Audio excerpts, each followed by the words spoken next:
নমস্কার বন্ধুরা, গত ভিডিওতে আমি আলোচনা করে দিয়েছিলাম WBPSC ক্লার্কশিপ 2024-এর সেকেন্ড শিফট অর্থাৎ 16/11/2024-এর সেকেন্ড শিফটের ইংলিশের সমস্ত কোশ্চেন অ্যান্সারগুলো। আজকের এই ভিডিওতে আমি আলোচনা করে দেবো পিএসসি ক্লার্কশিপের ফার্স্ট শিফট অর্থাৎ 16/11/2024-এর ফার্স্ট শিফটের যে এক্সাম হয়েছিল তার ইংলিশ কোশ্চেন অ্যান্সারগুলো। ভিডিওটা শুরু করার আগে সমস্ত ভিউয়ার্সদের কাছে রিকোয়েস্ট, আপনারা যারা এখনও চ্যানেলটিকে সাবস্ক্রাইব করেননি তারা অবশ্যই চ্যানেলটিকে সাবস্ক্রাইব করে রাখবেন। তাহলে চলুন ফার্স্ট শিফট ইংলিশ কোশ্চেন অ্যান্সারগুলো আলোচনা করে নেওয়া যাক। যেখানে ফার্স্ট কোশ্চেন দেওয়া ছিল, the mason is building the wall. এটাকে কী করতে বলা আছে? Change into passive. যেটা সঠিক অ্যান্সার হচ্ছে the wall is being build by mason. তাহলে কী হলো? The wall is being build by the mason. Second question ছিল কি ফিমেল অফ ড্রোন, ড্রোনের ফিমেল ভার্সন কী হবে? যেটা সঠিক অ্যান্সার কুইন। যারা কুইন অ্যান্সার করেছেন তারা কিন্তু অ্যান্সারটি সঠিক। নেক্সট কোশ্চেন ছিল গ্লোরি, গ্লোরির অ্যাডজেক্টিভ ফর্ম কি সেটা জানতে চাওয়া হয়েছিল এই কোশ্চেনে। গ্লোরির adjective form glorious. Next question, the car broke down and we dash to get taxi. কী বলেছে? The car broke down and we dash to get taxi. Fill in the blank with auxiliary verb. Auxiliary verb দিয়ে এই ব্ল্যাঙ্কটা feel করতে বলা হয়েছে। যেটা সঠিক answer হচ্ছে হ্যাড। হ্যাড এখানে ইউজ করা হবে অ্যাজ এ অক্সিলারি ভার্ব। তাহলে সঠিক অ্যান্সারটি কী হচ্ছে? The car broke down and we had to get taxi.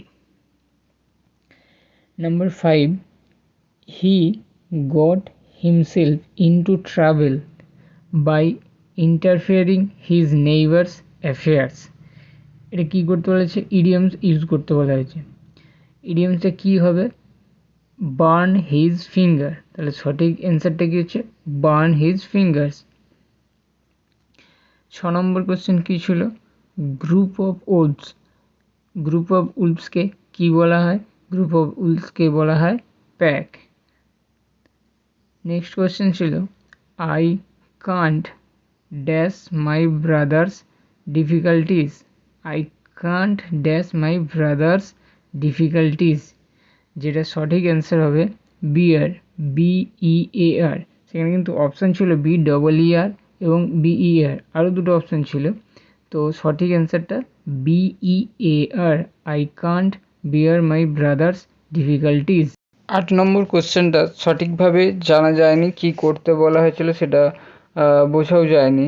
তো আপনারা যদি কেউ এই কোশ্চেনটা জেনে থাকেন তো অবশ্যই আমাকে কমেন্ট বক্সে কমেন্ট করে জানাবেন, এবং কি অপশান ছিল, কি করতে বলা হয়েছিল অবশ্যই কমেন্ট করে জানাবেন। আমি তার সঠিক অ্যান্সারটি কমেন্টে মেনশন করে দেবো। এরকম একটা কোশ্চেন ছিল, স্টপ দিয়ে ফ্রেজাল ভার্ব কি ইউজ করতে বলা হয়েছিল বা সামথিং। তো নেক্সট কোশ্চেনটা আমরা দেখে নেব। The first half of the movie was boring but dash half of the movie was exciting. এখানে দুটো অপশান ছিল, লেটার LATER আর একটা অপশান ছিল লেটার LATTER। তো যেটা সঠিক অ্যান্সার হবে LATTER। তাহলে অ্যান্সারটা হচ্ছে the first half of the movie was boring but later half of the movies was exciting. LATTER সঠিক অ্যান্সার। নেক্সট কোশ্চেন আছে ophthalmologist is related to I. অপথ্যালমোলজিস্টটা কি? আই রিলেটেড চিকিৎসা। নেক্সট কোশ্চেনে ছিল অ্যাক্সিডেড এর পরে কোন প্রিপোজিশন ব্যবহার করা হয়? অ্যাক্সিডেড এর পরে যে প্রিপোজিশনটি ব্যবহার করা হয় সেটি হচ্ছে টু। তাহলে এখানে সঠিক অ্যান্সার টু, অ্যাক্সিডেড টু। 12 নম্বর কোশ্চেন হচ্ছে হি listen to his buses speech. He listen to his buses speech. এখানে কি বলেছে? Replace idiom. ইডিয়ামটা রিপ্লেস করতে বলেছে, যেটা সঠিক ইডিয়াম হচ্ছে give all years, give all years. 13 নম্বর কোশ্চেন হচ্ছে লাইক, লাইক এটা কি? এটি একটি অ্যাডভার্ব, লাইক হচ্ছে একটি অ্যাডভার্ব। 14 নম্বর কোশ্চেনে বলা হয়েছে কোয়ারেল্ট এর ফ্রেজাল ভার্ব কি? কোয়ারেল্ট এর phrasal verb fall out, quarrelled এর ফ্রেজাল ভার্ব কি? Fall out.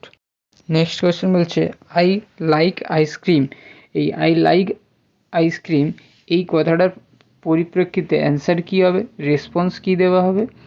I also like, I like আইসক্রিমের রেসপন্স হবে I also like.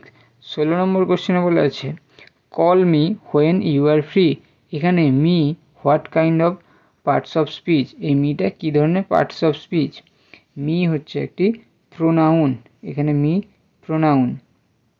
17 number question বলছে ফ্রেজাল ভার্ব অফ সাকসেস, সাকসেসের ফ্রেজাল ভার্ব কী হবে? সাকসেসের ফ্রেজাল ভার্ব হচ্ছে কাম অফ, তাহলে কী হলো? কাম অফ। 18 নম্বর কোশ্চেন বলছে that, that use in which sentence, that কোন সেন্টেন্সে বা কী ধরনের সেন্টেন্সে ইউজ করা হয়? দ্যাট ইউজ করা হয় কমপ্লেক্স সেন্টেন্সে, দ্যাট কিসে ইউজ করা হয়? কমপ্লেক্স সেন্টেন্সে। এরপরে 19 বলা হয়েছে and use in which sentence, আবার 19 কী বলেছে?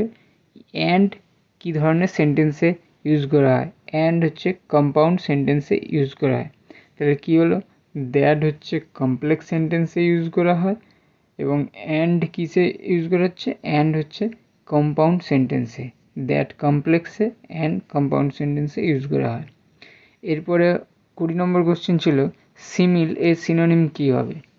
সিমিল এর সিনোনিম হচ্ছে মেটাফর, মেটাফর। তো যারা মেটাফর অ্যান্সার করে এসেছেন তাদের কিন্তু অ্যান্সারটি সঠিক হয়েছে। এরপর 21 নম্বরে বলা হয়েছে ইকুইভোকাল, ইকুইভোকালের সিনোনিম কী হবে? ইকুইভোকালের সিনোনিম হচ্ছে অ্যাম্বিগুইটি, অ্যাম্বিগুইটি। তাহলে মোটামুটি সমস্ত কোশ্চেনগুলো আমি কভার করে দিলাম। একটি মাত্র কোশ্চেন বোঝা গেল না, যেটা আপনারা যদি জেনে থাকেন অবশ্যই কমেন্ট বক্সে কমেন্ট করে জানাবেন। আশা করি ভিডিওটা ভালো লেগেছে, যদি ভিডিওটা ভালো লেগে থাকে তাহলে অবশ্যই এটি লাইক করে দেবেন এবং আপনার ফ্রেন্ডদের মধ্যে শেয়ার করে দেবেন। আর যদি এখন আমার চ্যানেলটিকে সাবস্ক্রাইব না করে থাকেন তাহলে চ্যানেলটিকে সাবস্ক্রাইব করে পাশে থাকবেন। সম্পূর্ণ ভিডিওটি দেখার জন্য অসংখ্য ধন্যবাদ এবং পরবর্তী ভিডিওতে আমি ক্লার্কশিপ এক্সামিনেশনের 3rd shift English question answer আলোচনা করে দেবো। নমস্কার।